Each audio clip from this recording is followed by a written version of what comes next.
Bapak Ibu, ini tidak harus gitu ya. Tapi pertanian ke depan, semua peternak akan diwajibkan punya biogas. Karena apa? Kita harus menyadari bahwa 70% penyumbang gas rumah kaca itu adalah dari peternakan dan pertanian. Jadi supaya kita masuk di pertanian yang go green, semua peternak nanti pasti akan diwajibkan untuk memulai pengolahan kotoran. Nah, pengolahan kotoran ini Bapak Ibu paling simpel adalah dengan pembuatan biogas. Biogas ini sebenarnya konsep seperti septic tank. Jadi yang pertama dari kotoran ternak ya, kita masukkan lewat sana. Dipraktekkan ya tenang Pak Bambang sampai ini. Sudah nyala belum? Diaduk rian Pak ya, niki ditutup rian, tutupnya niki.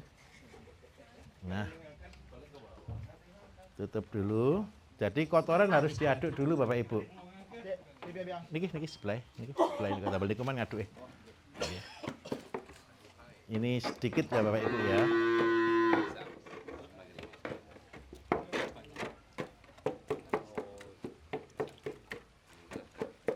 Ya nih, oke diaduk Mas Bambang.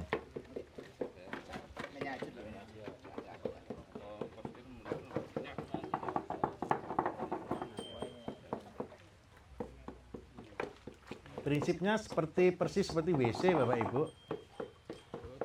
Jadi setelah hancur tinggal dibuka, masuk ke dalam.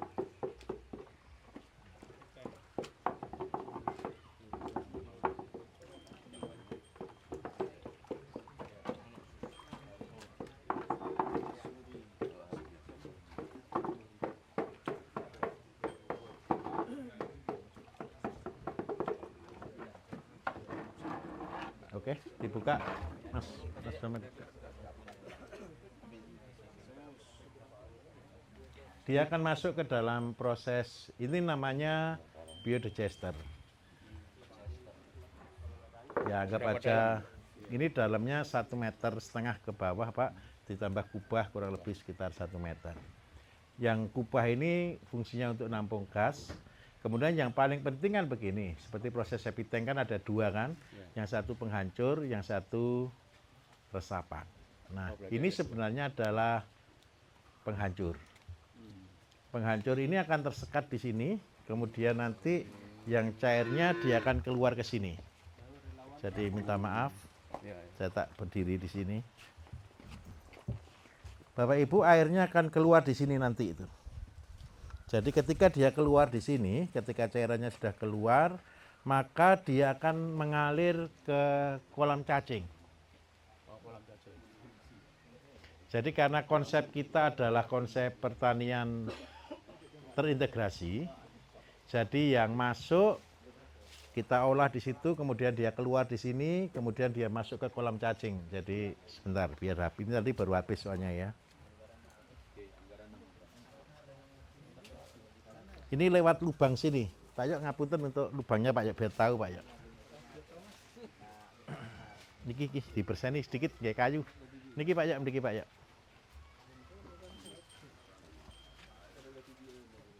Kayu sedikit Mas, biar tahu Mas bapak-bapaknya. Wah, cocok buyar nanti. Saya gak ngerti sampean.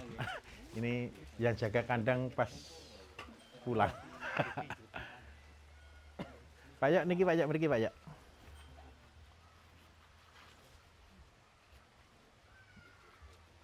Amit Pak Yok, mriki Pak Yok, sing mriki Pak Yok. Damel kayu alit berseni sing parah niku damel sing saringan.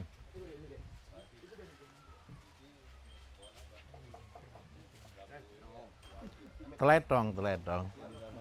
Oh, ini kita Pak. Iya, berseni gede-gedean lah, oke. Ini lubangnya Bapak Ibu. Nah, saya sekedap geser sedikit kersane saged masuk te mriko. Oh, matur mawon. Oh, itu saringan Pak ya. Saringan Pak, filter Pak itu Pak. Nah, nanti cirinya satu Pak, airnya kan bening, nanti akan berubah jadi hijau.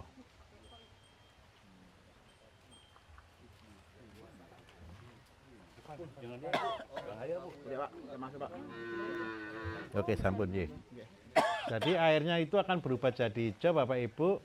Kita akan gunakan itu sebagai makanan cacing sutra. Nah, sejujurnya Bapak Ibu, ketika kita buat biogas seperti ini, secara profit itu bukan tidak bisa dihitung profit. Kenapa kok kita tidak bisa dihitung profit? Seperti kita buat gas. Gasnya ini secara analisa itu cuma cukup masak paling lama 3 jam. Untuk kapasitas 2 ekor ternak. Jadi kalau keuntungannya sebenarnya di mana? Karena itu banyak program-program pemerintah yang membuat biogas dan tidak akan pernah ada yang jalan. Kenapa tidak ada yang jalan? Karena peruntukannya cuma buat untuk gas yang tanda kutip, kalau kita bandingkan, seandainya buat begini habis 5 juta. Kita belikan gas tabung melon, nah dengan harga 20.000 seandainya ya. Kalau 20.000, kalau 5 juta kan berarti dapat 200. Betul ya? Anggaplah dapat 200-an tabung melon. 1 bulan kita gunakan kan rata-rata cuma sekitar 2 kan? Berarti bisa untuk 125 bulan. 125 bulan itu 10 tahun. Jadi kita buat begini, balik modalnya 10 tahun.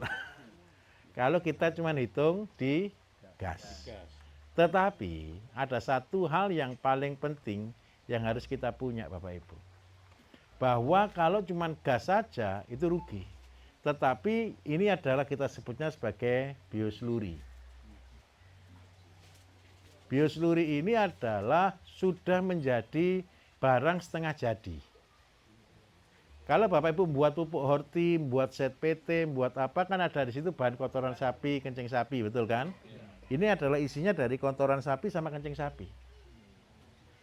Yang kita tampung di sini. Kelebihannya adalah yang pertama, kalau kita pelihara cacing Bapak Ibu, saya minta maaf.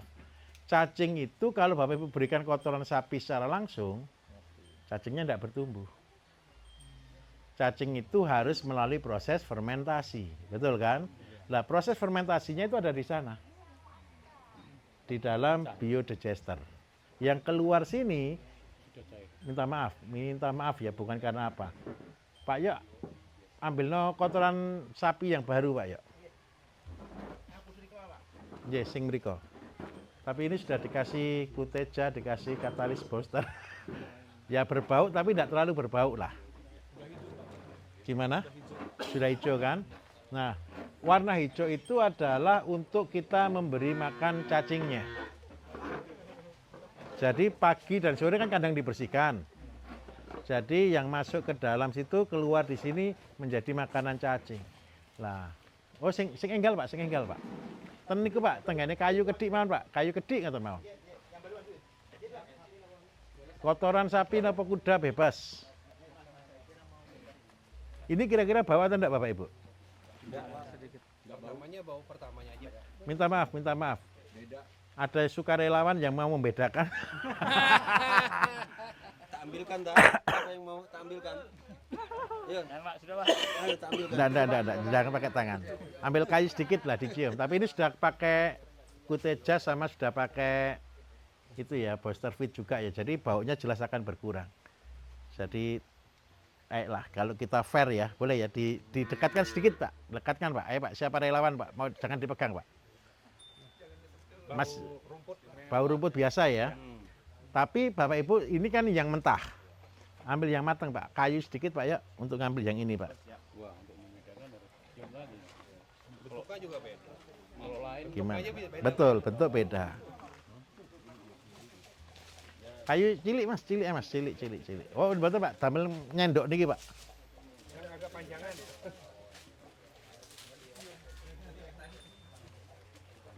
Itu dia. Nah, ini. Ayo, sukarelawan Bapak Ibu, yang membedakan antara sebelum masuk biodigester dengan setelah masuk biodigester. Tolong, awas. Sudah. Oh, sudah. Ayo, sukarelawan nyium bau perbandingan. Yang mau minta. Nih. Hampir agak bau dikit lah Pak. Yang mau minum? Enggak, tapi berbeda enggak dengan yang asli? Beda. Kalau ini agak bau sedikit, kalau ini hampir ya bau tapi sedikit sekali. Nah, Tujuannya begini Bapak Ibu, biasa. Kalau tidak ada Bapak Ibu, saya biasa bersihkan ini. Ini bau nih. Kalau ini bau enggak Pak? Enggak bau kan Pak? Betul. Oke. Jadi tujuannya begini, apa bedanya melalui biodigester dengan tidak melalui biodigester? Kalau yang membuat bau itu kan amonia Bapak Ibu. Yang itu, Yang pembuat bau itu amonia. Kalau kita melalui biodigester itu kotoran keluar ke sini tidak bau. Karena gas amoniaknya sudah terurai di dalam. Nah, yang dimaksud dalam efek rumah kaca itu yang nanti akan menjadi peraturan dunia. Ini peraturan bukan Indonesia, ini peraturan adalah dunia. Karena apa Bapak Ibu? Semua petani nanti akan bisa menjual barangnya kalau kandangnya terstandar.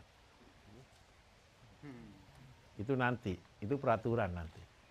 Yang buat peraturan bukan bangsa kita lagi, tapi dari WHO. Nah, karena itu kita mau tidak mau kita akan masuk ke era perdagangan bebas ini, globalisasi ini. Dan itu akan menjadi persyaratan umum, itu fair. Karena apa? Kalau semua petani kita cuma buang kotoran di sawah, kandang ayam semua cuma dibakar, buang kotoran di mana, semua kan ngumpulnya di atmosfer. Nah, ketika ngumpul di atmosfer, memang hari ini dampaknya bukan di kita, tapi di negara-negara sana itu jadi problem, betul atau tidak kira-kira? Makanya peraturan sekarang Kalimantan yang sudah tegas, Sumatera yang sudah tegas kan, jangan pernah buat api unggun di tengah kebun sawit. Karena kan langsung terdetek oleh satelit, betul kan? Begitu kedetek oleh satelit kan berapa jam kemudian kan sudah datang orang. Pakai heli ya Pak ya. Nah, jadi kalau pembakaran seperti itu efeknya adalah pembakaran total. Kalau yang ini kan tidak kelihatan kalau gas rumah kaca. Tetapi inilah yang menyebabkan pemanasan global. Nah, karena itu saya mengharapkan satu. Kalau Bapak Ibu sudah tahu besok mulai mengolah sampah, mulai mengolah limbah. Jadi kotoran tidak boleh cuma ditumpuk. Kotoran harus dimasukkan septic tank keluar namanya biodigester tadi, keluarnya namanya biosluri. Biosluri ini sebenarnya sudah pupuk. Nah, kalau Bapak Ibu nanti gunakan katalis booster, kan perlu nyampur antara kencing sama kotoran. Paling aman walaupun tidak bentuk seperti ini, proseslah seperti minimal model seperti septic tank. Masuk ke septic tank, tapi airnya bisa keluar. Karena kan kita butuh air sama kotoran. Bentuk terakhir adalah air Bapak Ibu. Ini kotoran ini cuma di atas paling 5 cm aja. Dalamnya itu sudah air semua. Dalamnya berapa? Dalamnya ya 70 cm aja Pak. Boleh ditusuk ya. mana tadi yang kayu? Tusuk kayu, coba. Ini kayu. Oh, seringnya Pak. Oh, dalam. Enggak, segitu aja Pak. Oh. Pendek aja. Ini dari airnya. Jadi airnya kalau yang di situ agak tinggi Bapak Ibu, karena dia harus menahan gas di sana supaya tidak keluar ke sini. Karena gas kan tidak bisa nyerobos air, betul ya? Jadi di sana supaya gasnya naik, kemudian ampasnya, kotorannya keluar. Di sini kita ambil airnya, karena air inilah yang kita pakai untuk memberi makan cacing. Nah, memang program ini tidak menguntungkan. Jadi mengambil keuntungan dari gas LPG-nya, dari gas alamnya, gas metannya, tidak rasional. Betul atau tidak kira-kira? Kalau Bapak Ibu cuma ngitung 5 juta, belikan tabung aja bisa cukup untuk 10 tahun, betul kan? Jadi tidak rasional. Tetapi karena kita akan tetap ke sana, karena itu saya buatkan pengolahan dari biosluri ini. Bagaimana caranya supaya ini cepat balik modal? Bapak Ibu kan perlu proses composting secara langsung. Nah, karena itu dikasih rantai. Di belakangnya Bapak Ibu bisa kasih cacing. Yang kedua, ketika Bapak Ibu buat pupuk horti, kalau dengan cara ini jauh lebih cepat. Terus yang ketiga, kan Bapak Ibu sudah praktis, seandainya butuh kencing sapi, kan tinggal ambil saja. Lebih praktis kan? Nah, terus seandainya Bapak Ibu sudah kreatif sekali.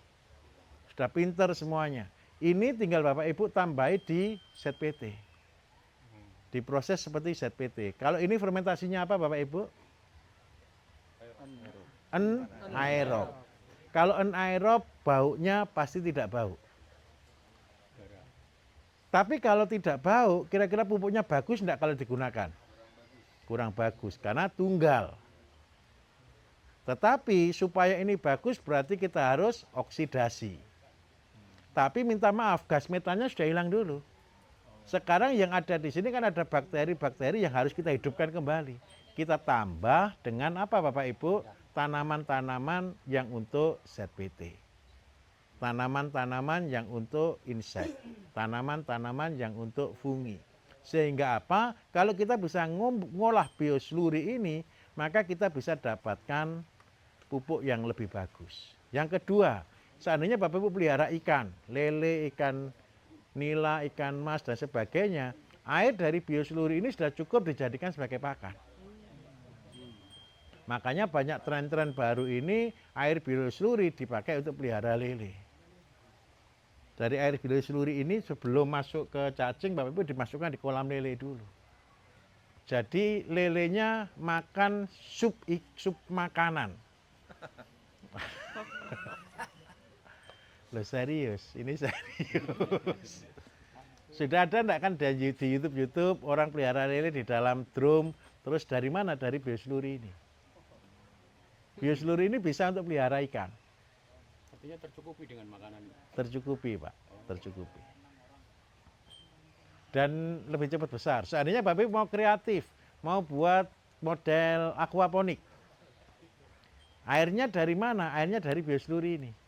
Karena sebenarnya ini adalah air pupuk yang sudah selesai melalui proses composting. Bisa diterima kira-kira? Bisa diterima ya masukannya ya, oke ya. Cara buatnya biogas nanti kalau perlu saya gambarkan, tidak masalah. Oke ya, ayo kita turun ke bawah ya. Isinya kotoran kuda Bu. Sama, ini sama. Jadi begini, ini biodigester, kan begini, ini kayak WC lah, ini penghancur. Setelah penghancur kan resapan, betul kan?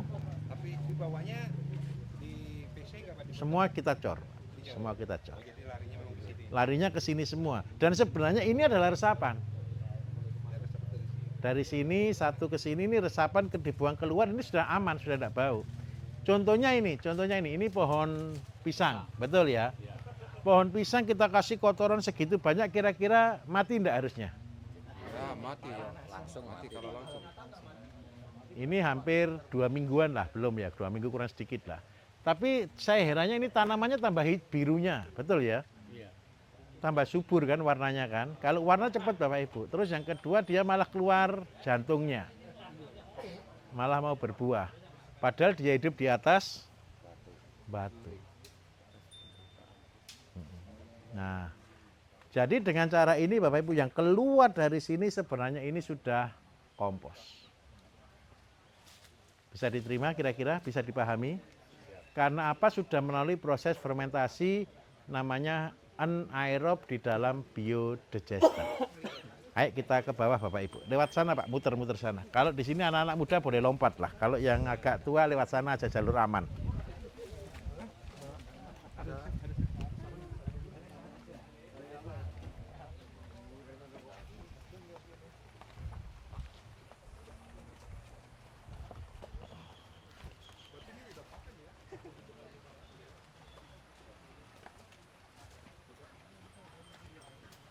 Hati-hati Mas, hati-hati.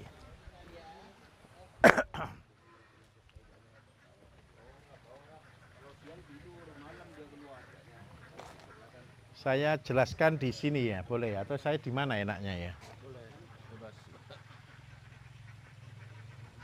Nah, saya dari sini boleh ya. Nanti bapak-bapak bisa di sini atau di mana boleh ya? Bisa lihat ya. Nah, Bapak Ibu, dari biosluri tadi kita keluarkan di sana ya. Ciri airnya masih tetap berwarna hijau ya. Air berwarna hijau itu akan dimakan oleh cacing kita. Cacing sutra. Dari cacing sutra ini minta maaf, cacing sutra itu dia enggak senang dengan panas, karena itu dia butuh penaungan 70%. Terus ciri khas yang kedua, cacing sutra itu butuh air yang mengalir. Karena apa? Karena dia membutuhkan oksigen. Karena cacing itu biarpun dia cacing sutra, bukan tanaman yang hidup dalam air. Bukan binatang yang hidup di air. Karena itu dia juga membutuhkan air walaupun jumlah maksimal terendam sekitar 2 atau 3 cm. Kemudian dia akan mendapatkan udaranya dengan ekornya bergerak-bergerak. Tujuannya itu dia itu mencari oksigen. Nah, cacing ini terus terang Bapak Ibu masih riset saya, masih saya teliti. Benih pertama saya sebar di sini adalah sebanyak 1 kilo, 1,5 kilo lah. Yang hidup itu paling sekitar 1 kilo lah. Jadi benih ini awal kita beli banyak yang mati, akhirnya saya ambilkan yang di bawah kandang puyuh. Di kandang puyuh kita ambil 1 kilo, kita taruh di sini. Ini kurang lebih selama 2 minggu Bapak Ibu. Jadi dari sebar awal selama 2 minggu, dan yang pertambahannya dari, ini kan panjang hampir 8 meter ya total ya. Ini cacing sudah menyebar semuanya, cacing sudah sampai di area sini. Kemudian induk sudah sampai di area luar sini. Jadi memang terus terang maaf, cacing ini kelihatan ya kalau siang kelihatan, tapi kalau pas air keruh tidak kelihatan, tapi kalau malam dia keluar semua Bapak Ibu.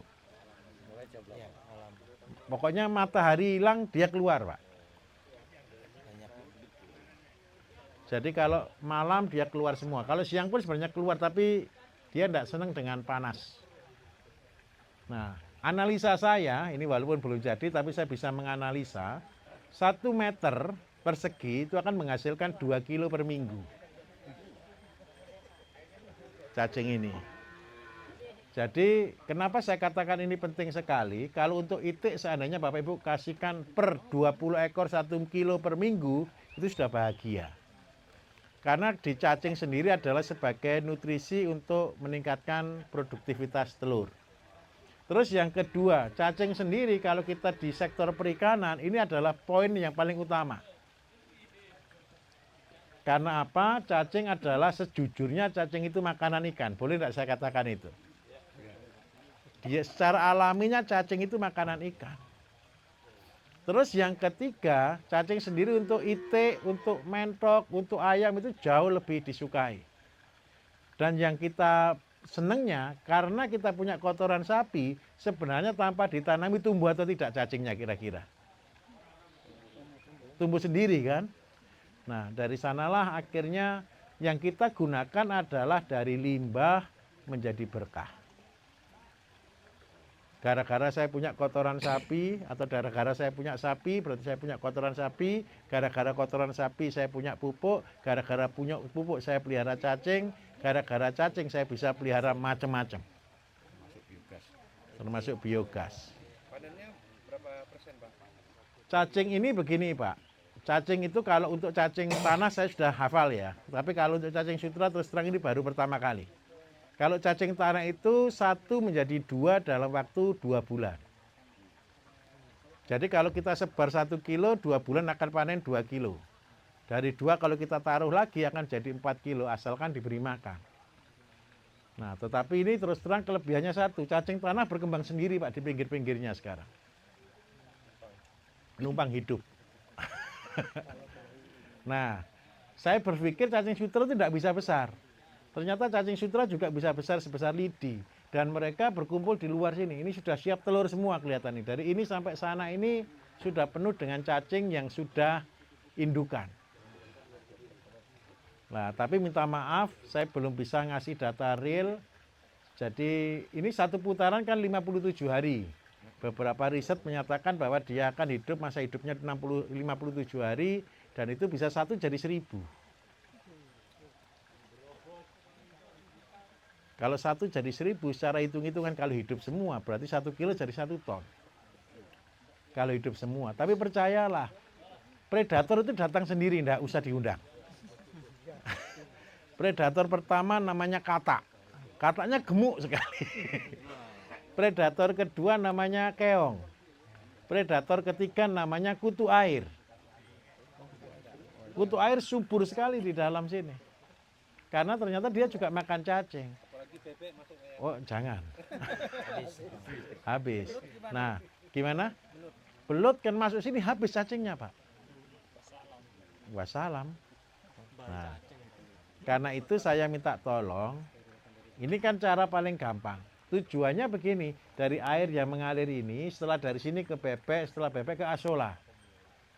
Jadi kalau kita ditanya orang, asola pupuk dari mana? Dari sini, celetong ini.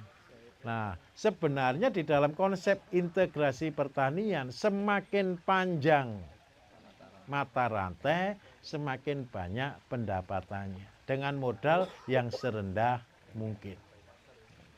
Setuju enggak kira-kira? Jadi kalau dengan cara ini gampang atau mudah Bapak Ibu? Ayo kita bergeser ke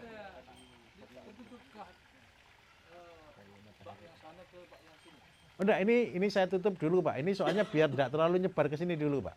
Kemarin titik saya itu sampai ke sini Pak. Ini bentuknya gini. Ini semua muter Pak ini Pak. Lah habis ini bebek ini kemarin menjaga padi yang di bawah Pak. Setelah padi yang di bawah selesai tugasnya, dia kita karantina. Lah ini kita nunggu panen padi yang di sebelah sana Pak. Setelah padi sana panen, kita pindah bebek ke sana lagi. Oh ada Pak, ini jalan Pak, ini jalan. Jadi ini jalan untuk panen Pak. Jadi jalannya ini jalan kereta sampai. Jalan airnya lewat sini Pak, muter sini. Yang kecil ini jalan orang Pak.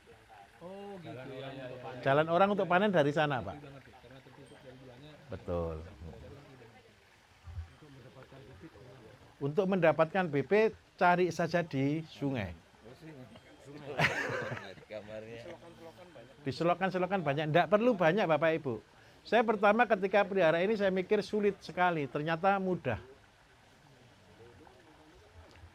1 minggu itu penyebaran sudah total. Kalau Bapak Ibu mau lihat, kalau malam itu kita senteri semua sudah full dengan cacing. Keberadaan predator gimana Pak? Di dalamnya, Bu. Di dalamnya saat Di dalam itu banyak ada kata, ada kutu air, ada juga yang keong paling banyak. Saya biarkan dulu. Hadiah. Nah, saya biarkan dulu. Sampai nanti kalau ini sudah jadi semua penuh, bebek saya suruh bersihkan ini bekas cacing, saya pindah ke sana nanti. Cacing sutra itu harus mengalir airnya. Harus mengalir, Terus kalau ketinggian airnya kalau misalkan di atas 50 cm boleh. tidak efektif. Jadi cacing sutra itu paling ketinggian airnya 1 cm, 2 cm, maksimal 3 cm aja. Jadi kalau buat nggak usah pakai seperti ini Pak. Ini kan ceritanya begini. Ini sawah. Sawah kita itu tanahnya cuma 10 cm. Di bawahnya itu batu semua. Kalau ada relawan satu gitu, boleh enggak ya? Yang pakai sendal Bang. Yang pakai sendal ayo, yang masih nginap, ayo, yang masih nginap ayo. Itu di sana Pak, di sana kita diinjak gini atau di sini kita injak gini cuman maksimal 10 cm. Jadi kalau kita 10 cm itu sangat rugi. Habitatnya niru kayak got ya. Ya niru kayak got sudah, persis kayak got. Nah Bapak Ibu ini salah satu rahasia di dalam bisnis ya. Carilah bisnis yang tidak resiko apa-apa. Cacing itu sebenarnya barang bagus atau parasit? Parasit kan? Dia dekomposer kan? Dia kan jelek kan? Jadi di alam dia mata rantai yang atas atau yang bawah? Yang paling bawah kan? Saya pertama memperlakukan dia kayak anak bayi Bapak Ibu. Tapi setelah saya sadar saya ini sedang dibohongi sama cacing ini. Cacing itu loh, kalau mata rantai itu paling rendah kan gitu kan. Berarti dia keinjek-injek kena apa kan hidup enggak kira-kira? Hidup. Dari sanalah saya berpikir akhirnya ya sudahlah. Toh kalau kita membunuh cacing juga minta ampun.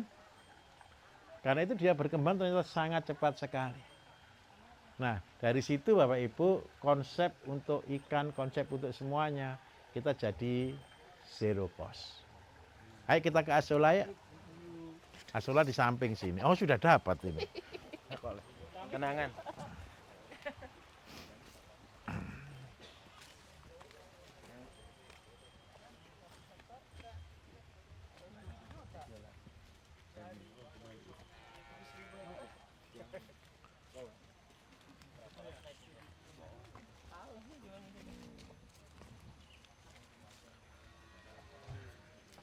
Oke, Bapak Ibu, kita di kolam asola ya.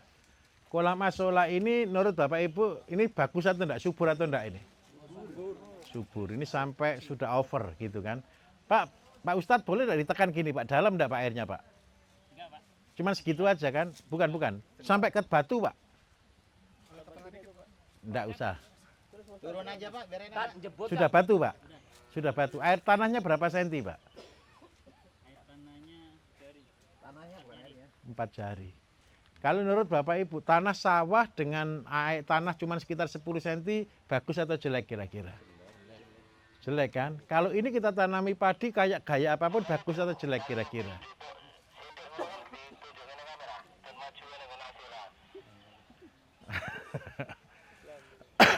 Jadi Bapak Ibu, kalau ketemu tanah yang berair, tapi tanahnya jelek, daripada ditanami juga tidak akan bagus, tanamilah asola.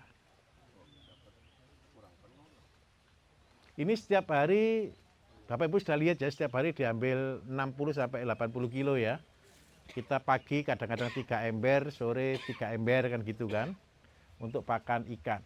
Nah, budidaya asola yang dipentingkan satu, dia kena panas matahari, ada pupuk. Yang di dalam karung-karung ini pupuk cadangan Bapak Ibu. Ini habis kurang lebih selama 3 bulan sedikit lah. Tapi setiap harinya dia dapat dari limbah kotoran sapi tadi. Kotoran sapi tadi itu mengalir kalau totalnya sehari itu sekitar 40 liter.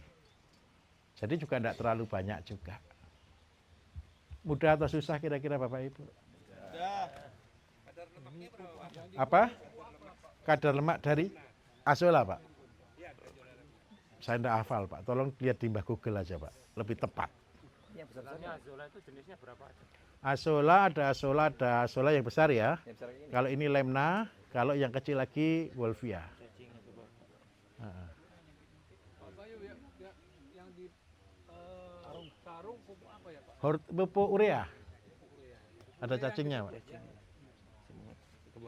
Oh gitu ya. Oh ternyata cacing sudah di sini Bapak Ibu. Iya yang kecil-kecil sudah ada juga di situ. Oh ternyata cacing kita sudah lari-lari ke sini berarti ini. Berarti cacing itu cepat sekali. Saya berbeda kayaknya Pak. Lebih besar dari sini apakah sama? Ya ada asola itu ada yang lagi besar Pak, segini Pak besarnya Pak. Iya, yang di kampung saya Ada akarnya panjang-panjang. Nah kendalanya begini, kalau asola itu bapak-bapak itu diberikan ke ikan tidak mau. Yang bisa diberikan ikan adalah lemna dan wolfia. Tetapi ada kelebihannya. Kalau yang di lemna ini Bapak Ibu, ini paling mudah hidup. Kalau di wolfia dia protein cukup tinggi 40%, kasar ya. Tapi dia gampang-gampang susah. Kalau yang asola yang biasa, yang besar, yang kalau saya nyebutnya malah mata lele itu, dia itu cepat bertumbuh. Ada tapinya juga, proteinnya rendah. Cuman antara 10 sampai 27%. Kalau ini di antara 17 hingga 46%. Nah, kemudian yang kedua, kenapa saya kembangkan yang wolfia? Seandainya Bapak Ibu terpaksa tidak punya kotoran, lemna ini, kalau lemna ini Bapak Ibu gunakan, itu N-nya tertinggi. Cuman, kalau lemna dikasihkan ke sapi, ini kurang tepat. Yang paling bagus yang asola yang besar. Nah itu karena lemak cukup tinggi dan bisa untuk pakan sapi. Kalau di lemak, sapi itu butuh untuk apa? Meningkatkan kualitas susu. Tapi ingat ya, cara buatnya ya, bahan berkering ditambah dengan bahan basah. Terus Bapak Ibu yang penting kedua, karena kita kan fokus di aqua farming. Berarti yang kita butuhkan adalah umbi talas, daun talas, singkong, begitu ya. Sejengkal tanah jangan dibiarkan, tanamilah singkong dan talas. Kalau begini ceritanya sudah terpadu belum ini kira-kira Bapak Ibu? Mudah atau susah kira-kira? Saya berharap satu, ayo mimpikan sama-sama minimal lah punya tanah seperti ini. Minimnya. Ya. minimnya punya tanah seperti ini 2000 meter aja, punya rumah di sana, punya kandang sapi, punya kandang ayam, punya pabrik pupuk, punya sayur, punya lemna, punya ikan. Bahagia enggak kira-kira? Sama Putri, Iya, terus habis gitu ada teman-teman datang, ayo mancing dulu di depan sambil Alasan ngobrol. Gimana Pak? Total 2000 saja Pak ini. 2000 saja tapi buatnya lumayan. Enggak. Sebentar. Oh, nyetingnya ngawur, Pak. Sebentar, mana yang mahal dari 2000 meter? Ayo kita hitung sama-sama. Buat ini mahal atau murah? Ini kan tinggal cangkul saja kan, buat bedeng aja kan. Terus yang kedua, lahannya jangan dihitung. Terus Nggak ada pengolahan spesial ya, Pak? enggak ada pengolahan apa-apa, Pak. Cuman saluran air aja. Terus yang paling mahal cuma bangunan rumah kita sendiri paling nanti. Rumah itu kan relatif. Dari tenda bisa, apalagi sekarang ini pakai mobil saja bisa. Pakai kontainer juga bisa. Terus yang lain Bapak Ibu jangan terlalu mewah dulu. Semua mulai dari yang kecil. Jadi ini tidak pakai modal menurut saya malah. Tapi inilah yang menghasilkan. Jadi yang menghasilkan bukan satu. Jual asola saja bisa atau tidak? Susah. Kalau dijual satu-satu tidak bisa. Tapi ketika ini menjadi satu kesatuan, itu baru bisa berjalan bersama-sama. Dan itulah yang kita sebut kalau di konsep ini namanya aqua farming. Bahagia kira-kira begitu? Kalau diruntut itu tatanannya yang tepat itu gimana Pak Yu? Kalau mau digabungkan dengan kolam ikan sekalian. Kolam ikan yang paling atas, Pak. Ini air dari limbah kolam ikan, Pak. Oh dari kolam ikan. Dari kolam ikan ngalir ke sini, ini ngalir ke sana dulu, Pak, ke cacing dulu. Dari cacing ke asola, bebek ini numpang, Pak. Bebek ini tempatnya bukan di situ sebenarnya. Di pojok itu, Pak, di sebelah itu, Pak. Iya, yang kecil itu, Pak. Yang jaga padi tugasnya dia, Pak. Di sini ini gara-gara untuk menjaga kemarin banyak keong. Jadi ini darurat saya pindah di situ. Kemarin dia baru selesai tugas Pak di ini sawah saya Pak kecil ini Pak. Tugas negara dia sudah selesai.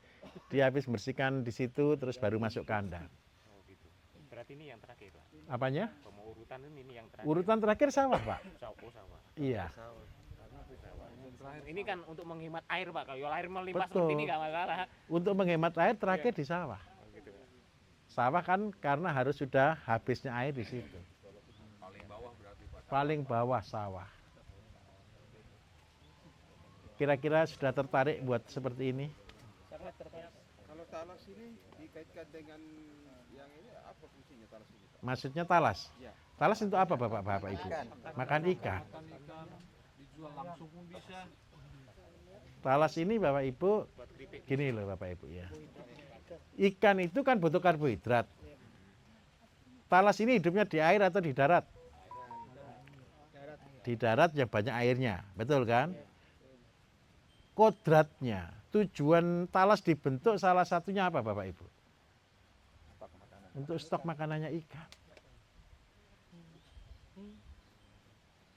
Jadi sebenarnya kalau kita suruh pilih, ikan suruh pilih, makan talas atau makan singkong lebih senang makan talas.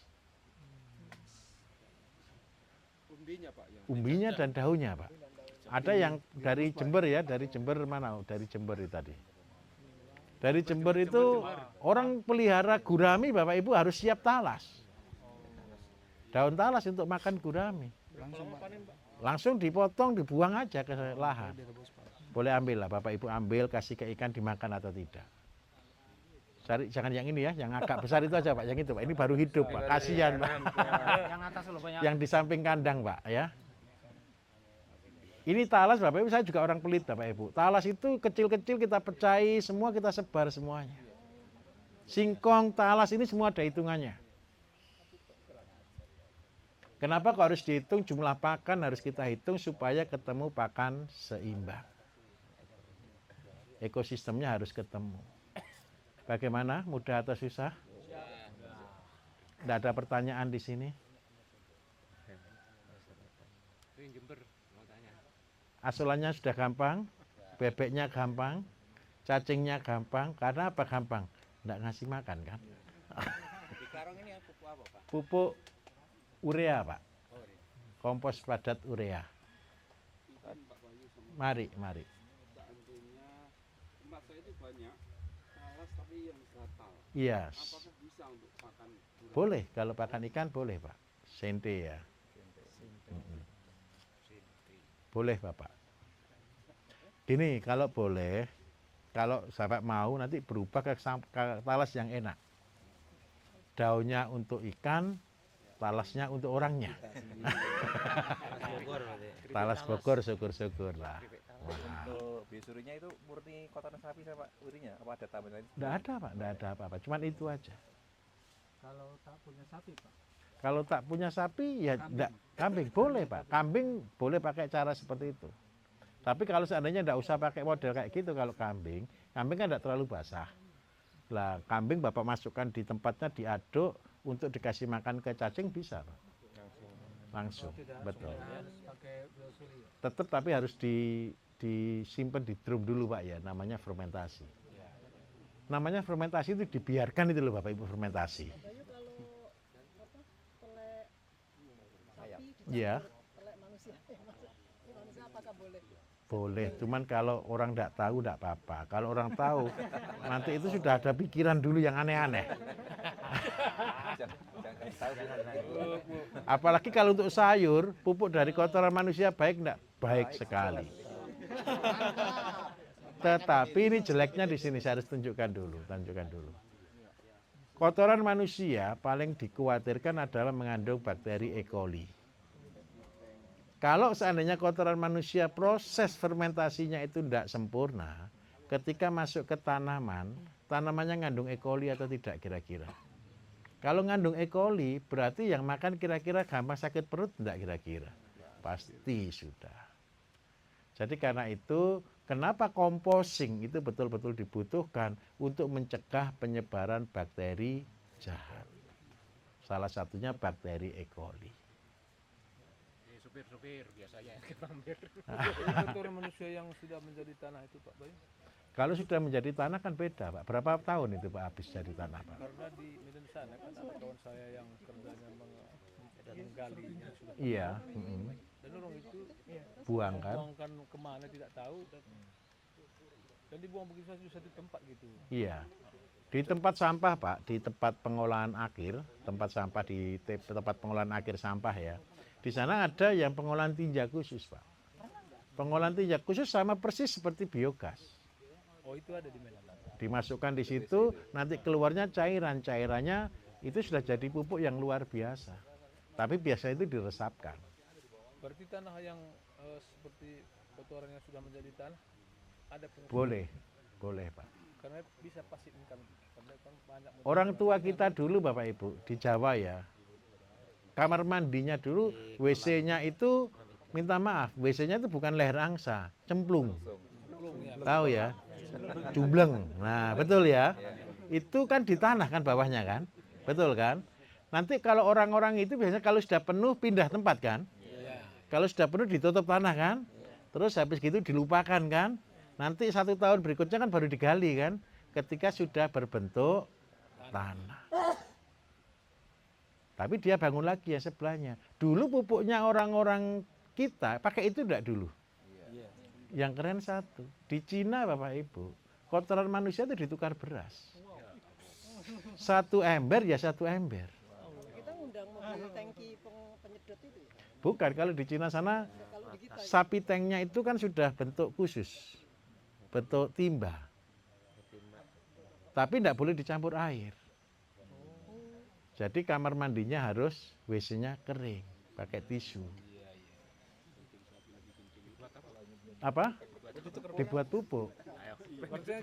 sudah jadi tanah tidak di apa-apai lagi sudah jadi pupuk. Sudah jadi kompos. Lah kalau di Cina Bapak Ibu kotoran manusia tadi yang di ember, setor 1 ember dapat beras 1 ember. Artinya apa? Harga kotoran sama harga beras sama. Karena apa? Kotoran ini ketika dimanfaatkan untuk pupuk hasilnya luar biasa. Tapi cuman di Indonesia kan ada masalah sosial budaya yang harus kita jaga di sini. Kalau mau tanya, bagus mana? Bagus kotoran manusia.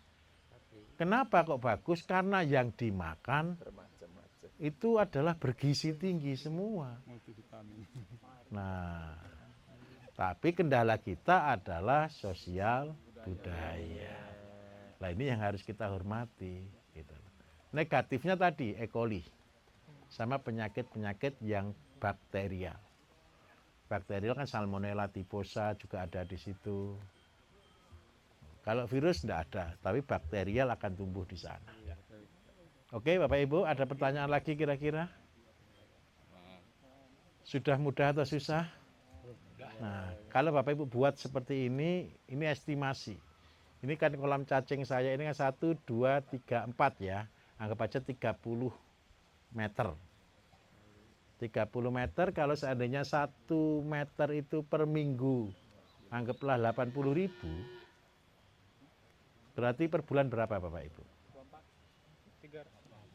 80.000 kali 30 ketemu berapa?